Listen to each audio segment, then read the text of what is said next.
We're working in unison with the County Sheriff's Office, the local police department, and the University Police Department, all of which have been very cooperative and fully engaged in this process. Shortly after the shooting, we did have a suspect in custody, George Zinn, but he was released from custody after we identified that he did not match the shooting suspect and was not an accurate person of interest. However, he has been booked into the county jail by Utah Valley University Police Department for obstruction of justice. We do still have an active investigation for the person of interest. This incident occurred with a large crowd around. There was one shot fired and one victim. While the suspect is at large, we believe this was a targeted attack towards one individual. This is a tragic moment in our state and in our country. As we heal, we encourage everyone who is struggling with news of the incident to call 988, our state mental health crisis line. In addition to that, our partners with the FBI will also be discussing other ways we can communicate through the public for tips and other information. Thank you. Good afternoon. On behalf of the FBI, we extend our sincerest condolences to the family and friends of Charlie Kirk. Our thoughts are also with the people who witnessed this traumatic event. We know that what you experienced was very difficult. Our thoughts are with you as well. As soon as we heard about the shooting, special agents and personnel from the Salt Lake field office responded immediately. We have full resources devoted to this investigation, including tactical, operational, investigative, and intelligence. To be clear, the FBI will fully support and co-lead this investigation alongside with our partners. We are working on setting up a digital media tip line, and as soon as it's established, we'll get that information out to everyone. I know there's a lot of questions. This is very much an active case, and this investigation is in its early stages. We are following all the leads and all the evidence. If anyone has any information, please report it to the FBI or local law enforcement. Thank you. On behalf of President Tumenez, who we've been communicating with, and she's on her way back right now, I say that on behalf of Utah Valley University, we are shocked and saddened by the tragic passing of Charlie Kirk. We express our sincere condolences to the Kirk family. We grieve with our students, faculty, and staff who bore witness to this unspeakable tragedy. He was invited by the student group Turning Point USA to speak on our campus. We firmly believe that UVU is a place to share ideas and to debate openly and respectfully. Any attempt to infringe on those rights has no place here. We do not condone any form of violence at UVU and seek to make our campus a safe place for all. Ladies and gentlemen, thank you for joining us on this dark and tragic occasion. I want to thank our law enforcement officers who are leading this investigation, starting with Chief Long and his response here with the UVU Police Department. We're grateful for your leadership and your team. And again, to the speakers that you've just heard from who are co-leading this investigation. I also want to recognize Sheriff Mike Smith, who has been an invaluable partner as this investigation moves forward. I've been in touch with President Trump, with FBI Director Kash Patel. We are completely aligned with our state and federal partners as we work through this case. Now, this is a dark day for our state. It's a tragic day for our nation. And I want to be very clear that this is a political assassination. We are celebrating 250 years of the founding of this great nation. That founding document, the Declaration of Independence,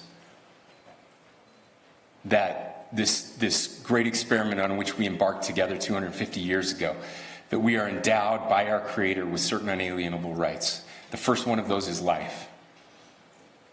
And today, a life was taken. Charlie Kirk was first and foremost a husband and a dad to 2 young children.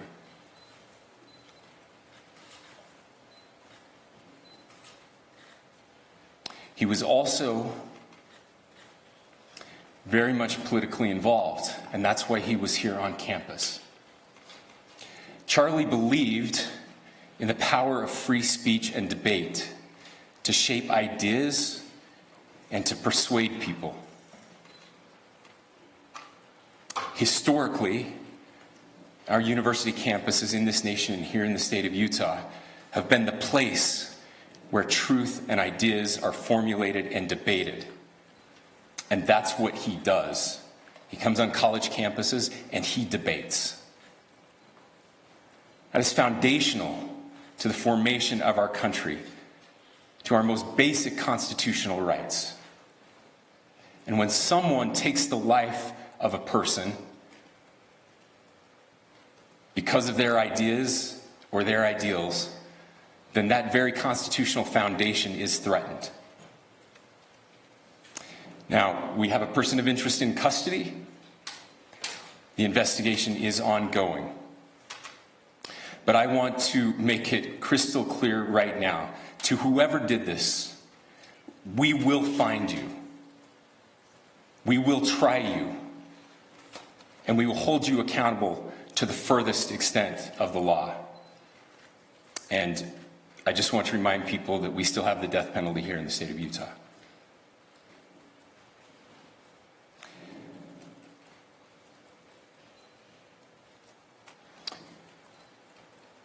Our nation is broken. We've had political assassinations recently in Minnesota. We had an attempted assassination on the governor of Pennsylvania. And we had an attempted assassination on a presidential candidate and former president of the United States, and now current president of the United States. Nothing I say can unite us as a country. Nothing I can say right now can fix what is broken. Nothing I can say can bring back Charlie Kirk. Our hearts are broken. We mourn with his wife, his children, his family, his friends. We mourn as a nation. If anyone in the sound of my voice celebrated even a little bit at the news of this shooting, I would beg you to look in the mirror and to see if you can find a better angel in there somewhere. I don't care what his politics are. I care that he was an American. We desperately need our country. We desperately need leaders in our country. But more than the leaders, we just need every single person in this country to think about where we are and where we want to be. To ask ourselves, is this it? Is this what 250 years has wrought on us? I pray that that's not the case. I pray that those who hated what Charlie Kirk stood for will put down their social media and their pens and pray for his family, and that all of us will try to find a way to stop hating our fellow Americans. With that, we're happy to take a few questions. The FBI director is posting that a suspect is in custody. I would just like clarification. Do you or do you not have a suspected shooter in custody? We have a person of interest in custody that is being interviewed right now. That is not George Zinn. That is not George Zinn. That is correct. Is there any indication or looking for another shooter or anybody else related to this? Yes, we are actively looking for anyone and everyone who has any possible information relating to this shooting. Can you tell us details about the suspect being taken into custody? Where? How long ago? We cannot at this point, but we will get you that information when we can. Is there believed to be a second individual involved in the shooting? At this point, there is no information that would lead us to believe that there is a second person involved. Can you guys talk, The possible shooter.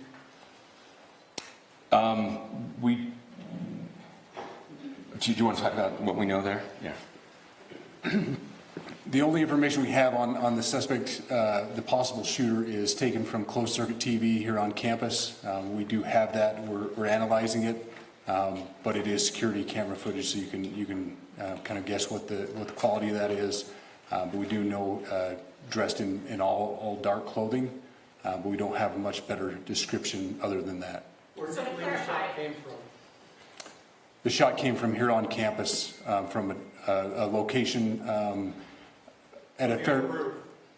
potentially from a roof, yes. A longer distance shot from a roof. So to clarify, with the security camera footage you have and the person of interest that's in custody, does that match up? That's what we're trying to decipher right now.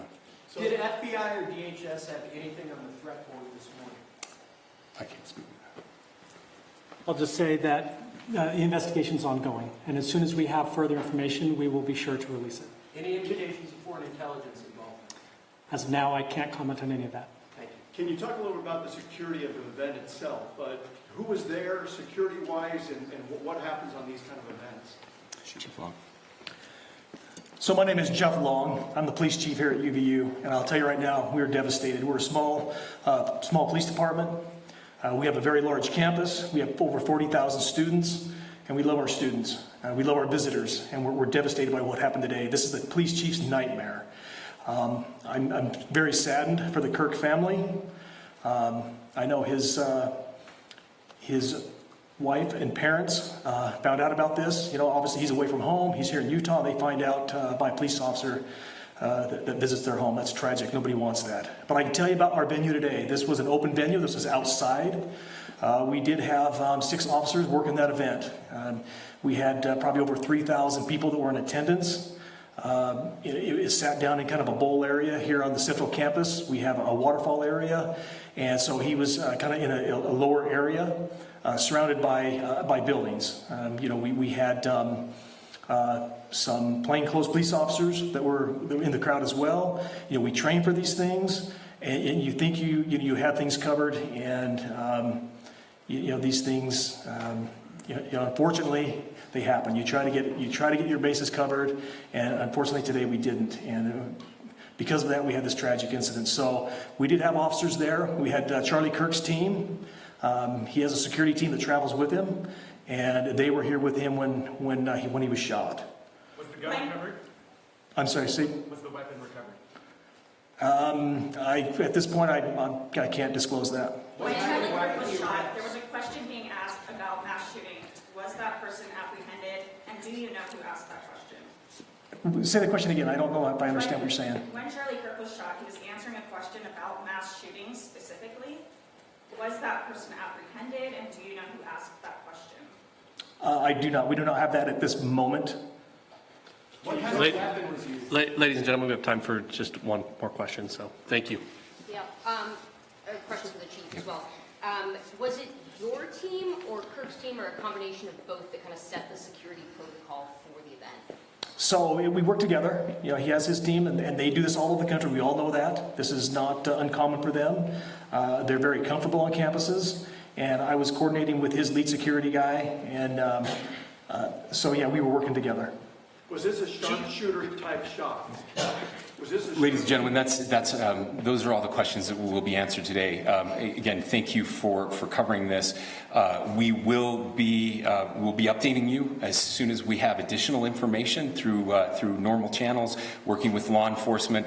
Again, our deepest condolences to the Kirk family and to the students who were there today. I would just ask everyone everywhere to please pray for their family and to pray for our country. We need it now more than ever. Thank you. And we've been listening there to federal, state, and local officials give an update on the shooting of Charlie Kirk today in Utah. The conservative political activist was killed there They are saying now a person of interest is in custody. They're still looking for anyone with any information to this incident. A Utah official, they're saying the shot potentially came from a roof on campus. And as we mentioned, they are saying a person of interest is in custody, but their investigation does continue. Nothing to lead them to believe that a second person is involved, but also as they scour through plenty of information, both online and on the ground, they're also, they say, looking at security camera footage that was taken from campus. As this investigation does continue, we will also note that that tributes and condolences are pouring in from across the country. And Republican Congressman from Utah, Mike Kennedy, joins us now. Congressman Kennedy, thank you for being with us on this day. What are your thoughts? Nancy, I'm really sad that we have to be together to talk about this tragic event, but I'll just say to you, violence will not silence Charlie Kirk nor his message, and will not silence the mighty people of the United States of America. And we will rise up and continue to do the vital work that needs to be done. And God bless Charlie Kirk's family, his wife, Erica, his children. And there are a number of young people at this event. God bless them as well in this tragic time. Congressman Kennedy, what did Charlie Kirk mean to the conservative movement? Charlie Kirk continued to push forward in spite of threats. He was a seasoned veteran at vigorously debating in a civil fashion the issues of the day. And that's why we will not stand down. Myself, I take inspiration from the fact that he continued, in spite of threats to his life that have occurred over time, that he continued to push his message forward. The United States of America and the Constitution promote free speech and the opportunity for all people, especially with political speech, to be able to speak their mind on the issues of the day. Charlie Kirk did that, and his voice will continue to be heard. This tragic episode by this filthy assassin who committed this event will not silence his voice, and it will not silence the good people of the United States of America. And I stand with my Democrat and Republican colleagues, with Speaker Johnson, Leader Thune, and President Trump. We will continue to move forward to do the work of the American people in spite of these violent efforts to shut down the opportunities for our citizens to speak freely on the issues of the day. And Congressman Kennedy, I can imagine this hits particularly close to home, given that it did happen in your state. What goes on in your mind when you first heard that news come in? It's in my state and it's in my district. This place is just a few minutes from my house. And I know people that were there at that event. And I know that this does not represent Utah nor its citizens. And this institution is an outstanding institution full of great professors as well as students. And it's a tragic event that they had to witness.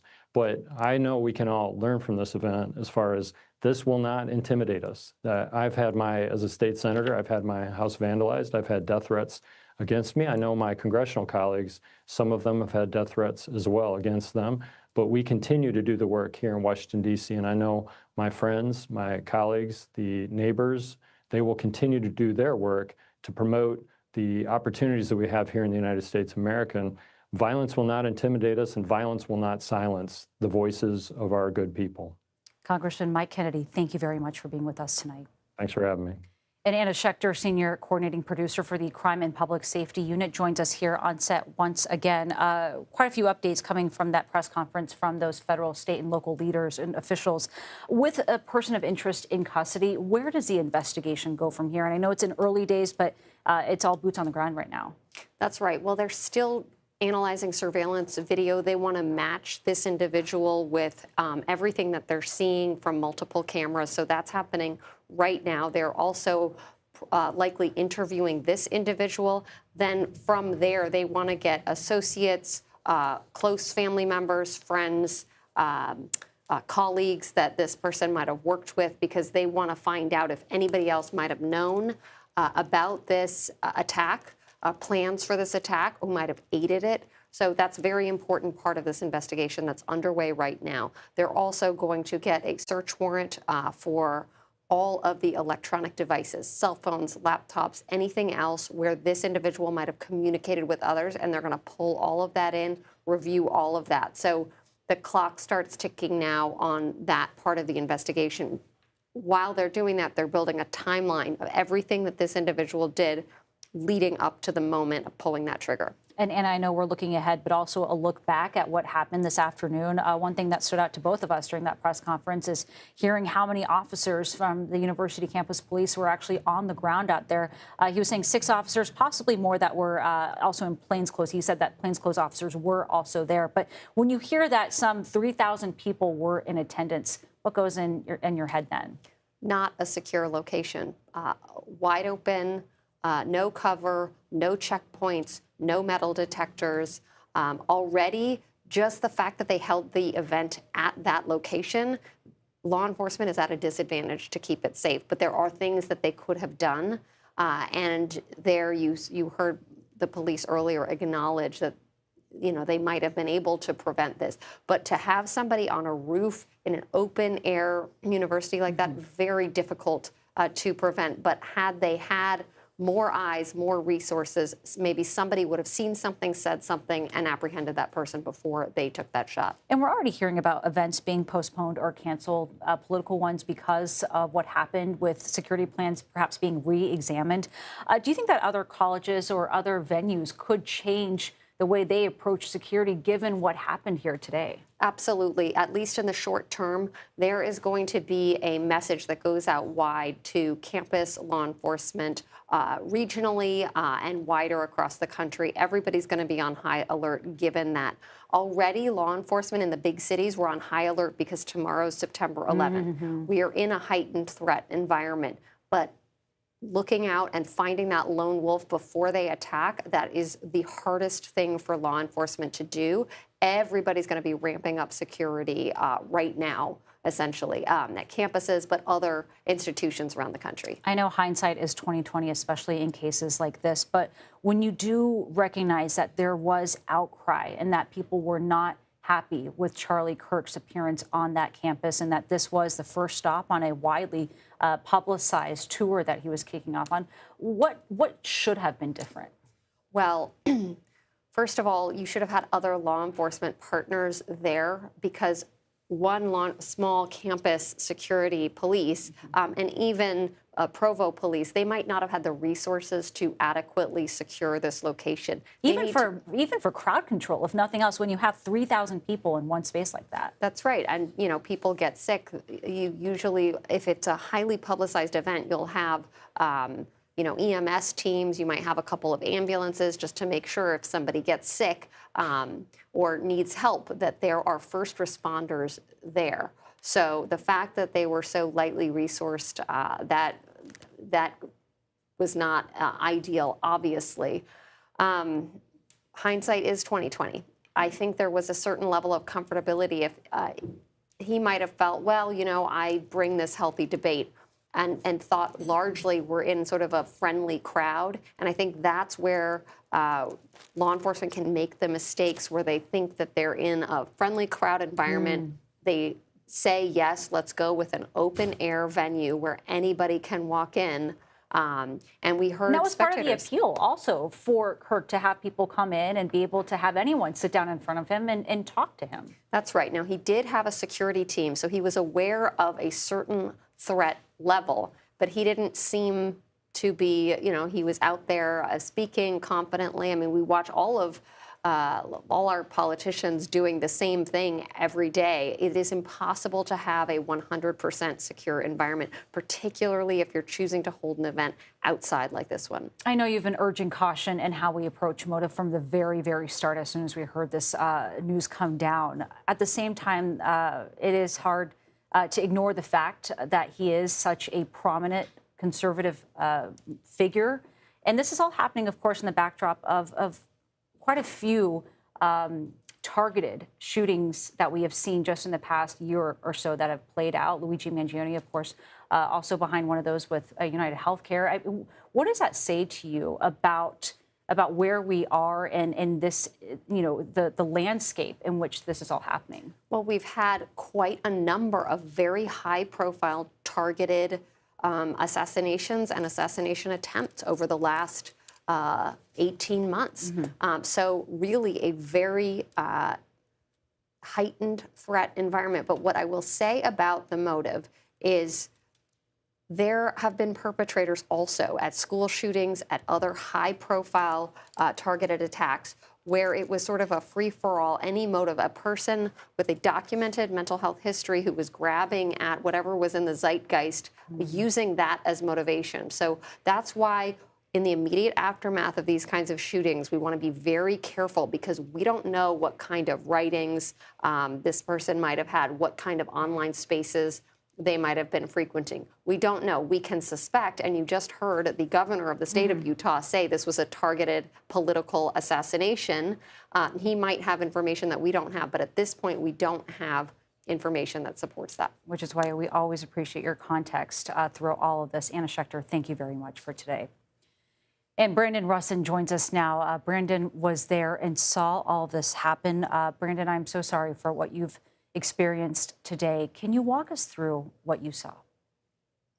Yeah, thank you so much. I was just standing there about maybe 15 feet in front of Charlie, probably it was in the standing area, the standing crowd, maybe 3 people back behind the guardrail. And we were just enjoying listening to him answering questions. And before I continue, I don't think this is being covered. I don't know if any witnesses have come out and said that one of the last things that Charlie declared before the shot rang out was that Christ is Lord and that he defeated death.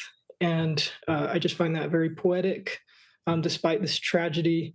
After that declaration, he moved on to the next question, which during that time was when the shot rang out, and it just seemed like everything went in slow motion. It didn't seem real for that split second, and then I saw very up close the graphic detail of what happened. And at that point, me and the friend that I was with and the crowd around us ducked down and quickly got on the ground. It sounds like an incredibly harrowing experience that you had to go through, Brandon. When you did see this unfold so close to you, you said that you got on the ground. Can you talk a little bit about that immediate reaction of the crowd that was around you? I know there were so many students that were there. Yeah, I think it took probably 1 second for everyone to process what had just happened, and all of a sudden we were all piling on the ground. I just remember instinctively shouting, "No, no, no, no." I reached for my phone to text my wife and to tell her that there was a shooter, and that I loved her in case anything happened to me. And at that point, we were on the ground for about a minute, and not hearing any more shots ring out gave everyone the confidence to just start running to the buildings.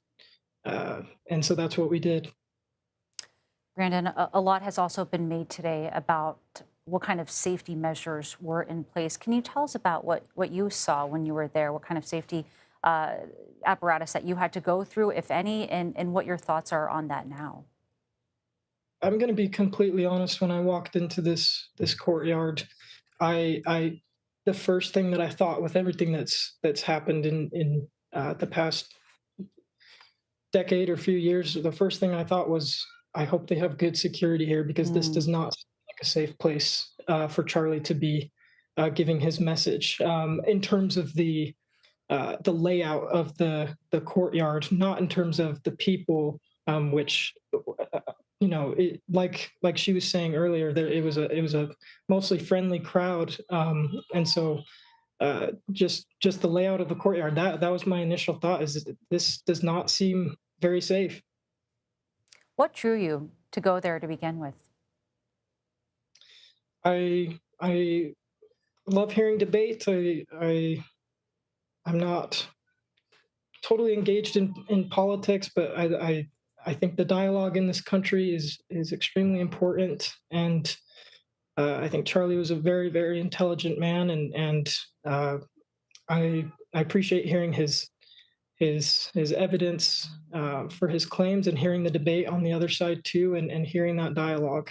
That's initially what drew me. An important dialogue to have. Brandon Russin, thank you very much for being with us tonight. Thank you. And we are going to have continuing coverage of the fatal shooting of conservative activist Charlie Kirk in Utah. But first, we are going to take a quick break. You're watching The Daily Report.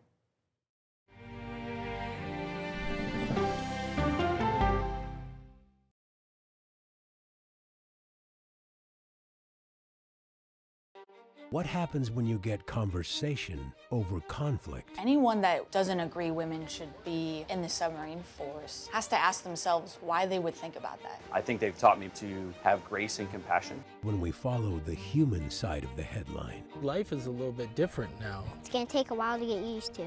And I say it to myself that I can't make this about me. When we put people before politics. What would happen if it was harder for Mexican residents to come over to work in Presidio? I think we'd be in serious trouble. Are you okay, ma'am? What happens when you experience the story? I'm shocked at how devastated this neighborhood is. How bad is it in your house? Look at it. When news takes you where the story happens.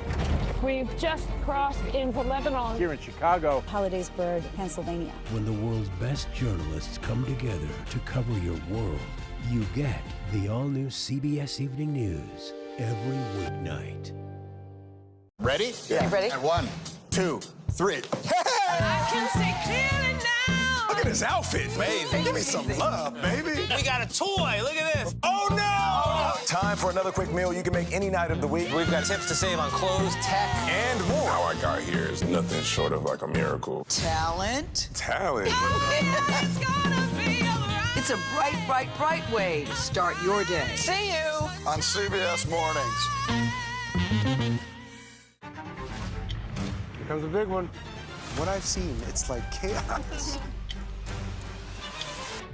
This is the pager that Hezbollah was using. How was this possible? Oh, come on. Come on. Whoa. Wow. Ask me the hard-hitting questions. I'm open to all of it. 60 minutes. Is this what you want? 60 minutes. 60 minutes! It's time for the CBS News original, 60 Minutes, Sundays on CBS.